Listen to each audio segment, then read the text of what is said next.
ಎಲ್ಲರಿಗೂ ನಮಸ್ಕಾರ. ನನ್ನ ಯೂಟ್ಯೂಬ್ ಚಾನಲ್ಗೆ ಸ್ವಾಗತ. ವಿದ್ಯಾರ್ಥಿಗಳೇ, ಇವತ್ತಿನ ವಿಡಿಯೋದಲ್ಲಿ ನಾನು ಕೊಡಗಿನ ಗೌರಮ್ಮ ಇವರು ಬರೆದಂತಹ ಪುನರ್ವಿವಾಹ ಅನ್ನುವಂತಹ ಪಾಠದ ಪ್ರಶ್ನೋತ್ತರವನ್ನು ಹಾಕ್ತಾ ಇದ್ದೇನೆ. ವಿದ್ಯಾರ್ಥಿಗಳೇ, ನಾನು ಉಡುಪಿಯಿಂದ ವಸಂತಿ ಅಂಬಲ್ಪಾಡಿ. ನೀವು ನನ್ನ ಚಾನಲ್ಗೆ ಹೊಸಬರಾಗಿದ್ದಲ್ಲಿ ಮೊದಲು ಸಬ್ಸ್ಕ್ರೈಬ್ ಮಾಡುವುದನ್ನು ಮರೆಯದಿರಿ. ಯಾಕೆಂದರೆ ನಿಮ್ಮ ಕನ್ನಡ ಪಠ್ಯಕ್ಕೆ ಸಂಬಂಧಿಸಿದ ಹಾಗೆ ನಾನು ಅನೇಕ ವಿಡಿಯೋಗಳನ್ನು ಹಾಕ್ತಾ ಇದ್ದೇನೆ. ವಿದ್ಯಾರ್ಥಿಗಳೇ, ಅಲ್ಲಿಗೂ ಭೇಟಿ ನೀಡಿ, ಒಂದು ಲೈಕ್ ಕೊಡಿ, ಕಮೆಂಟ್ ಮಾಡಿ, ನಿಮ್ಮ ಫ್ರೆಂಡ್ಸಿಗೂ ಕೂಡ ಶೇರ್ ಮಾಡಿ. ಸರಿ ವಿದ್ಯಾರ್ಥಿಗಳೇ, ಪುನರ್ವಿವಾಹ ಈ ಕಥೆಗೆ ಸಂಬಂಧಿಸಿದ ಹಾಗೆ ನಿಮಗೆ 3 ಪ್ರಶ್ನೆಗಳು ಬರ್ತವೆ. ಈ 3 ಪ್ರಶ್ನೆಗಳಲ್ಲಿ ಯಾವ ಪ್ರಶ್ನೆ ಬಂದರೂ ಕೂಡ ನಾನು ಮುಂದೆ ಹೇಳಲಿರುವಂತಹ ಉತ್ತರವನ್ನೇ ಬರೆಯುತ್ತಾ ಹೋಗಿ.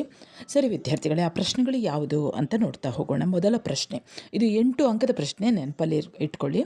ಮೊದಲ ಪ್ರಶ್ನೆ, ವಿದುರನೊಬ್ಬನನ್ನು ಪುನರ್ವಿವಾಹವಾಗದಂತೆ ತಡೆದವರು ಯಾರು, ಹೇಗೆ, ಏಕೆ ವಿವರಿಸಿರಿ. ಅಥವಾ ವಿಧವಾ ವಿವಾಹ ಪ್ರಸಂಗವನ್ನು ಗೌರಮ್ಮನವರು ಕ್ರಾಂತಿಯಾಗಿಸಿದ ಬಗೆ ಹೇಗೆ, ಚರ್ಚಿಸಿರಿ.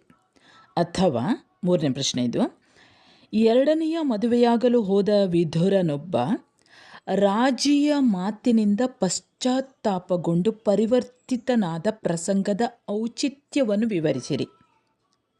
ಉತ್ತರ ನೋಡಿ.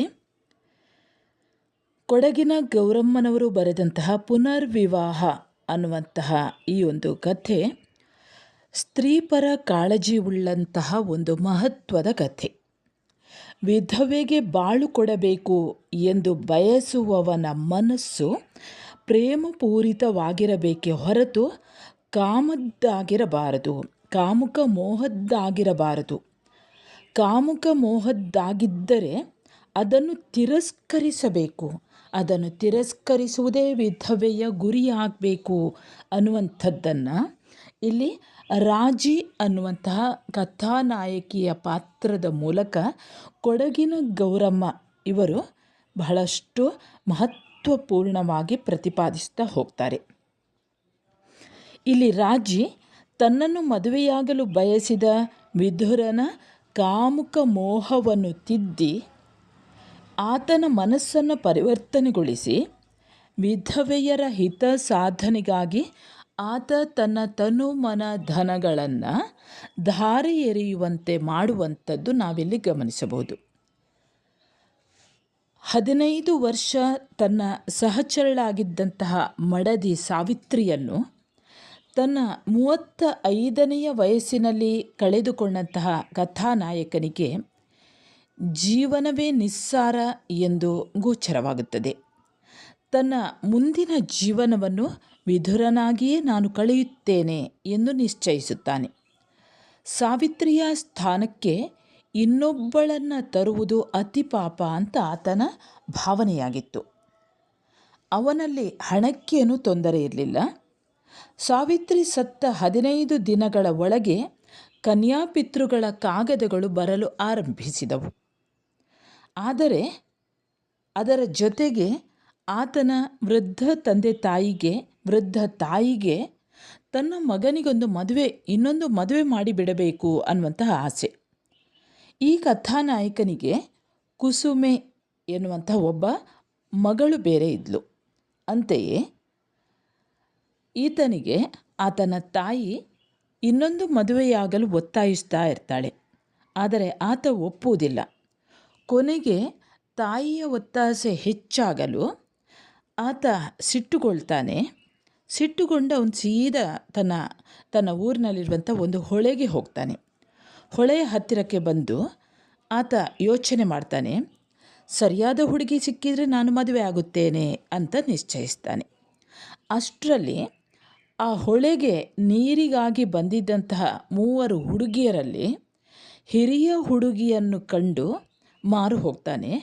ಮದುವೆಯಾದರೆ ಈಕೆಯನ್ನು ನಾನು ಮದುವೆ ಆಗಬೇಕು ಅಂತ ಯೋಚನೆ ಮಾಡ್ತಾನೆ. ಆ ಹುಡುಗಿ 15 ವರ್ಷದ ರಾಜಿ. ಆಕೆ ಇನ್ನೂ ಕೂಡ ಹೈಸ್ಕೂಲ್ ಓದ್ತಾ ಇದ್ಲು. ಬಹಳಷ್ಟು ಸೌಂದರ್ಯವತಿಯಾಗಿದ್ದಂತಹ ಈ ರಾಜಿ ಆತನ ಕನಸಿನ ರಾಣಿಯಾಗಿ ಬಿಡ್ತಾಳೆ. ಮದುವೆಯಾಗುವುದಾದರೆ ಅವಳನ್ನೇ ಮದುವೆ ಆಗುತ್ತೇನೆ ಅಂತ ಹೇಳಿ ತನ್ನ ತಾಯಿಯಲ್ಲಿ ಈ ವಿಚಾರವನ್ನು ತಿಳಿಸ್ತಾನೆ. ತಾಯಿಗೂ ಕೂಡ ಬಹಳ ಖುಷಿಯಾಗ್ತದೆ.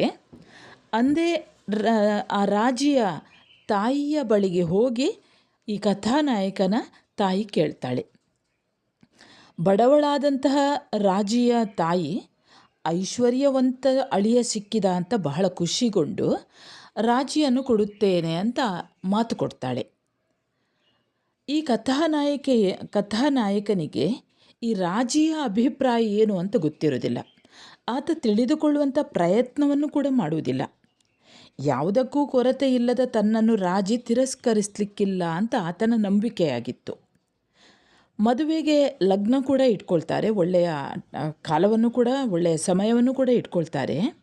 ಮದುವೆಗೆ 4 ತಿಂಗಳಿರ್ತದೆ.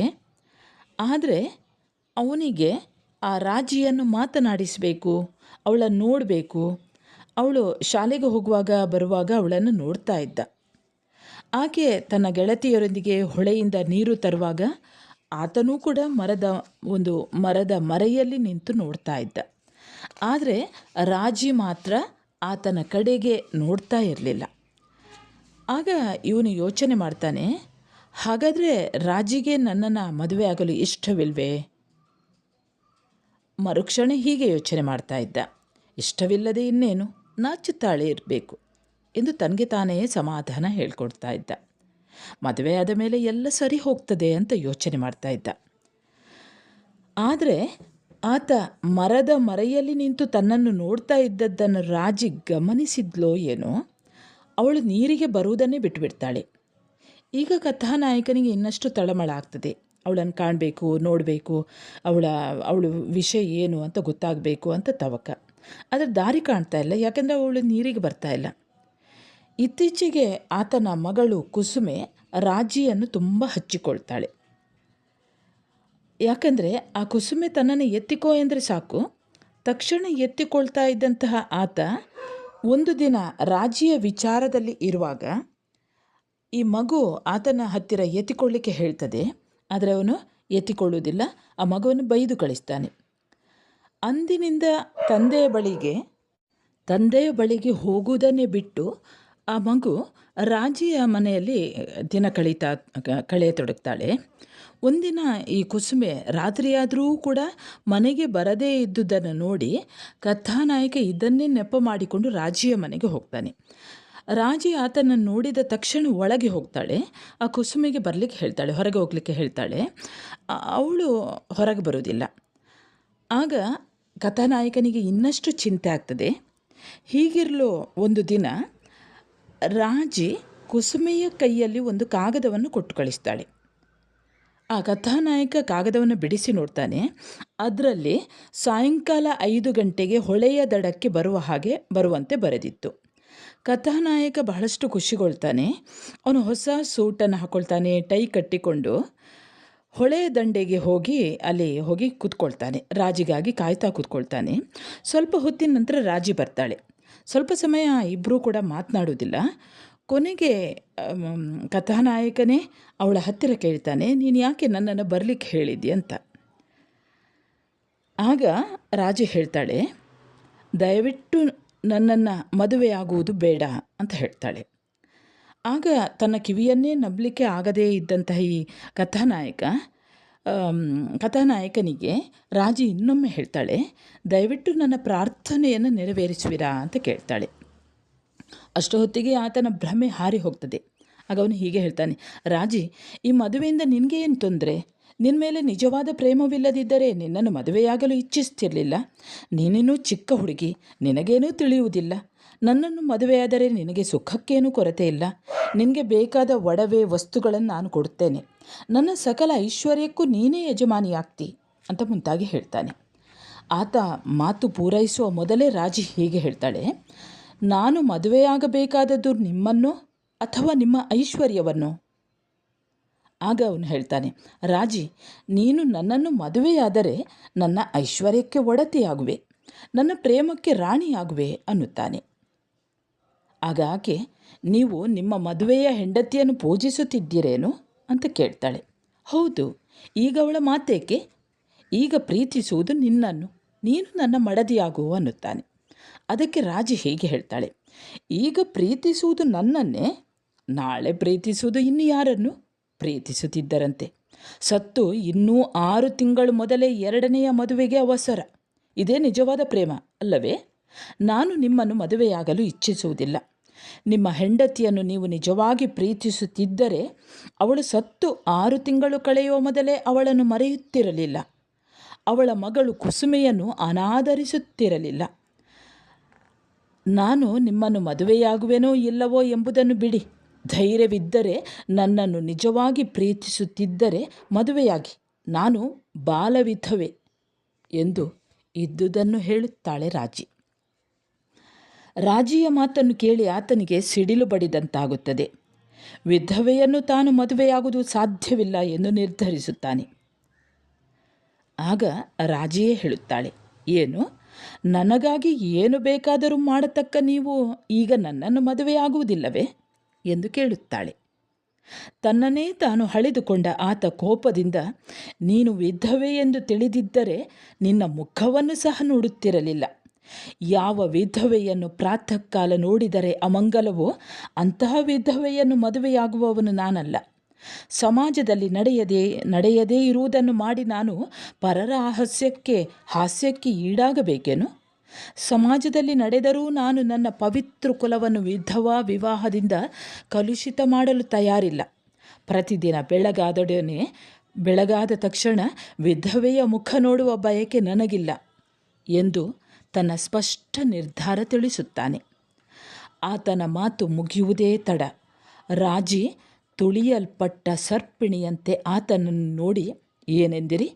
ಬೆಳಗಾದೊಡನೆಯೇ ನಿಮಗೆ ವಿಧವೆಯ ಮುಖ ನೋಡುವ ಅಪೇಕ್ಷೆ ಇಲ್ಲವೇ? ನನಗೂ ಇಲ್ಲ.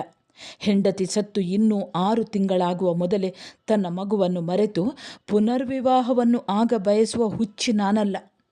ನನ್ನ ಜೀವವಿರುವವರೆಗೆ ಸಮಾಜದ ಅತ್ಯಾಚಾರದ ಹೋಮ ಕುಂಡದಲ್ಲಿ ಬೇಯುತ್ತಿರುವ ಸೋದರಿಯರ ಉದ್ಧಾರದ ಸಲುವಾಗಿ ಕೆಲಸ ಮಾಡುತ್ತೇನೆ. ನಿಮ್ಮಂತಹ ಕಾಮುಕರ ಮೋಹವನ್ನು ಮೆಚ್ಚಿ ನಿಮ್ಮ ತುಚ್ಛವಾದ ಐಶ್ವರ್ಯಕ್ಕೆ ಅಧಿಕಾರಿಣಿಯಾಗುವ ಆಸೆ ನನಗಿಲ್ಲ.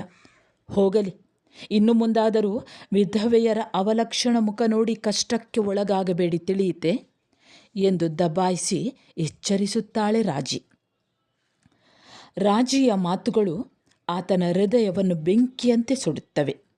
ಅವಳ ಪ್ರತಿ ವಾಕ್ಯವೂ ಅವನ ಅಂತರಂಗವನ್ನು ಕೊರೆಯತೊಡಗುತ್ತವೆ. ಅವಳ ಕಠೋರ ಹಾಸ್ಯ ಅವನ ಎದೆಯನ್ನು ಸೀಳಿಕೊಂಡು ಹೃದಯವನ್ನು ಹೊಕ್ಕುತ್ತದೆ. ಆ ಬಾಲ ವಿಧವೆಯ ಯಾತನೆಯ ಮಾತು ಅವನಿಗೆ ಪುನರ್ಜನ್ಮ ಕೊಡುತ್ತವೆ. ಆತನ ಮೋಹವನ್ನು ಸುಡುತ್ತವೆ. ಆತನ ಕಣ್ಣು ತೆರೆಯುತ್ತವೆ. ಅವಳ ಮೇಲಿದ್ದ ಮೋಹ ನಾಶವಾಗಿ ಒಂದು ಬಗೆಯ ಭಕ್ತಿ ಉಂಟಾಗುತ್ತದೆ. ಭಕ್ತಿಯ ಭರದಲ್ಲಿ ಅವಳ ಕಾಲಿಗೆ ಬಿದ್ದು, ದೇವಿ, ನಿನ್ನ ಅಮೂಲ್ಯವಾದ ಉಪದೇಶದ ಪ್ರತಿಫಲವಾಗಿ ಕೊಡಲು ನನ್ನಲ್ಲಿ ಏನೂ ಇಲ್ಲ. ನಿನ್ನ ಪವಿತ್ರ ಚರಣಗಳ ಆಣೆಯಿಟ್ಟು ಇನ್ನು ಮುಂದಿನ ನನ್ನ ಈ ಅಲ್ಪ ಜೀವನವನ್ನು ವಿಧವೆಯರ ಉದ್ಧಾರಕ್ಕಾಗಿಯೇ ವಿನಿಯೋಗಿಸುತ್ತೇನೆ. ಅವರ ಹಿತ ಸಾಧನೆಗಾಗಿ ನನ್ನ ತನು ಮನ ಧನವನ್ನು ಧಾರೆ ಎರೆಯುತ್ತೇನೆ ಎಂದು ಹೇಳುತ್ತಾನೆ. ಆತನ ಈ ತರಹದ ವ್ಯವಹಾರ ನೋಡಿ ಆಶ್ಚರ್ಯಗೊಂಡ ರಾಜಿ ಆತ ತನ್ನ ಕಾಲಿಗೆ ಬಿದ್ದುದನ್ನು ನೋಡಿ, ಅಣ್ಣ, ನನ್ನ ಕಾಲನ್ನು ಹಿಡಿಯುವುದೇಕೆ? ಸಾಮಾನ್ಯಳಾದ ಒಬ್ಬ ವಿಧವೆಯ ಕಾಲಿಗೆ ಬೀಳುವುದು ಭೂಷಣವಲ್ಲ. ಆದರೆ ನೀವೀಗ ಮಾಡಿದ ಪ್ರತಿಜ್ಞೆ ನಿಜವಾದರೆ ನಿಮ್ಮ ಮಾತಿಗೆ ನಾನು ಧನ್ಯಳೇ ಸರಿ. ನೀನು ತಾಯಿಯ ಮಗನಾಗಿ ಜನಿಸಿದುದು ಸಾರ್ಥಕವಾಯಿತು ಎನ್ನುತ್ತಾಳೆ. ವಿದ್ಯಾರ್ಥಿಗಳೇ, ಇವಿಷ್ಟು ಉತ್ತರ. ಇನ್ನು 5 ಅಂಕದ ಪ್ರಶ್ನೋತ್ತರಗಳು ಕೂಡ. ಅದರಲ್ಲಿ ಒಂದು ಪ್ರಶ್ನೆ ಇದೆ, ಕಥಾನಾಯಕ ವಿದುರನನ್ನು ಪರಿವರ್ತನೆಗೊಳಿಸಿದ ರಾಜಿಯ ಸಂಭಾಷಣೆ ಕುರಿತು ವಿವರಿಸಿರಿ ಅಂತ. ಇದನ್ನು ಸ್ವಲ್ಪ ಸಂಕ್ಷಿಪ್ತವಾಗಿ ಬರೆಯಿರಿ. ಇನ್ನು ಸಂದರ್ಭ ಕೂಡ ಹಾಗೆ. ಸಂದರ್ಭವನ್ನು ನಿಮಗೆ ಬರೆಯುವುದು ಹೇಗೆ ಅಂತಲೇ ಗೊತ್ತಿದೆ. ನಾನು ಬಾಲ ವಿಧವೆ. 2ನೇದು, ವಿಧವೆಯರ ಹಿತ ಸಾಧನೆಗಾಗಿ ನನ್ನ ತನುಮನ ಧನಗಳನ್ನು ಧಾರೆ ಎರೆಯುತ್ತೇನೆ. ಇವಿಷ್ಟು ನಿಮಗೆ ಗೊತ್ತಿದೆ. ಇನ್ನು ಟಿಪ್ಪಣಿ ಕೂಡ ಹಾಗೆ, ಪುನರ್ವಿವಾಹ ಅನ್ನುವಂಥದ್ದು. ಇದರ ಬಗ್ಗೆ ಸ್ವಲ್ಪ ಸಂಕ್ಷಿಪ್ತವಾಗಿ ಬರೆದುಬಿಡಿ. ಇನ್ನು 1-2 ವಾಕ್ಯದ ಪ್ರಶ್ನೆಗಳು ಕೂಡ ಈ ರೀತಿ ಬರ್ಬೋದು. 1 ಅಂಕದ ಪ್ರಶ್ನೆ ಇದು. ಪುನರ್ವಿವಾಹ ಕಥೆಯ ಲೇಖಕಿ ಯಾರು? ಕಥೆಯ ಕರ್ತೃ ಯಾರು? ಉತ್ತರ, ಕೊಡಗಿನ ಗೌರಮ್ಮ. 2ನೇ ಪ್ರಶ್ನೆ, ಪುನರ್ವಿವಾಹ ಕಥೆಯ ತಿರುಳು ಏನು? ಉತ್ತರ, ವಿಧವೆ ಬಾಲವಿಧವೆ ಸ್ತ್ರೀಯರನ್ನು ಅಥವಾ ಒಟ್ಟಾರೆ ಸ್ತ್ರೀ ಸಮುದಾಯವನ್ನು ಸಮಾಜ ಪ್ರೀತಿ ಗೌರವಗಳಿಂದ ಕಾಣಬೇಕು ಅನ್ನುವಂಥದ್ದೇ ಈ ಪ್ರಸ್ತುತ ಕಥೆಯ ತಿರುಳಾಗಿದೆ. 3ನೇ ಪ್ರಶ್ನೆ, ಕಥಾನಾಯಕ ವಿದುರನಾದದ್ದು ಯಾವ ವಯಸ್ಸಿಗೆ? ಉತ್ತರ 35. 4ನೇ ಪ್ರಶ್ನೆ, ಕಥಾನಾಯಕನ ಮಡದಿ ಯಾರು? ಉತ್ತರ ಸಾವಿತ್ರಿ. 5ನೇ ಪ್ರಶ್ನೆ, ಕಥಾನಾಯಕನ ಏಕೈಕ ಪುತ್ರಿ ಯಾರು? ಕುಸುಮೆ. 6ನೇ ಪ್ರಶ್ನೆ, ಕಥಾನಾಯಕ 2ನೆಯ ಮದುವೆಗೆ ಒಪ್ಪಿಕೊಂಡ ಹುಡುಗಿ ಯಾರು? ಉತ್ತರ ರಾಜಿ. 7ನೇ ಪ್ರಶ್ನೆ, ಕಥಾನಾಯಕ ತನ್ನನ್ನು ನಿಜವಾಗಿ ಪ್ರೀತಿಸುವುದಿಲ್ಲ ಎಂಬುದಕ್ಕೆ ರಾಜಿ ಕೊಡುವ ಕಾರಣವೇನು? ಉತ್ತರ ಸಮಾಜ ಒಪ್ಪದ ತನ್ನ ಬಾಲವೈಧವ್ಯ ಕಥಾನಾಯಕ ತನ್ನನ್ನು ನಿಜವಾಗಿ ಪ್ರೀತಿಸುವುದಿಲ್ಲ ಎಂಬುದಕ್ಕೆ ರಾಜಿ ಕೊಡುವ ಕಾರಣ. 8ನೇ ಪ್ರಶ್ನೆ, ಬಾಲವಿಧವೆಯನ್ನು ಮದುವೆಯಾಗಿ ತನ್ನ ಕುಲ ಕಲುಷಿತ ಮಾಡಲು ತಾನು ತಯಾರಿಲ್ಲ ಎಂದಾಗ ರಾಜಿ ಏನಾಗುತ್ತಾಳೆ? ಉತ್ತರ ತುಳಿತಕ್ಕೆ ಒಳಗಾಗುವ ಸರ್ಪಿಣಿಯಾಗುತ್ತಾಳೆ. 9ನೇ ಪ್ರಶ್ನೆ, ರಾಜಿಯ ದಿಟ್ಟತನ ಪ್ರಕಟವಾಗುವುದು ಎಲ್ಲಿ? ಉತ್ತರ ಕಥಾನಾಯಕನಿಗೆ ತನ್ನ ಹಾಗೂ ತನ್ನಂತಹ ವಿಧವೆಯರ ಬಗೆಗಿನ ನಿಲುವನ್ನು ಪ್ರಕಟಪಡಿಸುವಾಗ ರಾಜಿಯ ದಿಟ್ಟತನ ಪ್ರಕಟವಾಗುತ್ತದೆ. 10ನೇ ಪ್ರಶ್ನೆ, ಕಥಾನಾಯಕ ಕೊನೆಗೆ ತಾಳುವ ನಿಲುವು ಯಾವುದು? ಉತ್ತರ ವಿಧವೆಯರ ಹಿತ ಸಾಧನೆಗಾಗಿ ತನ್ನ ತನು ಮನ ಧನಗಳನ್ನು ಧಾರೆ ಎರೆಯಲು ನಿರ್ಧರಿಸುವುದು. ಸರಿ ವಿದ್ಯಾರ್ಥಿಗಳೇ, ಈ ಪುನರ್ವಿವಾಹ ಅನ್ನುವಂತಹ ಕಥೆಯ ಪ್ರಶ್ನೋತ್ತರಗಳು ಮುಕ್ತಾಯವಾಗ್ತದೆ. ಮುಂದೆ ಇನ್ನೊಂದು ಹೊಸ ಪಾಠದೊಂದಿಗೆ ಮತ್ತೆ ಬರುತ್ತೇನೆ. ಅಲ್ಲಿಯವರೆಗೆ ನಮಸ್ಕಾರ.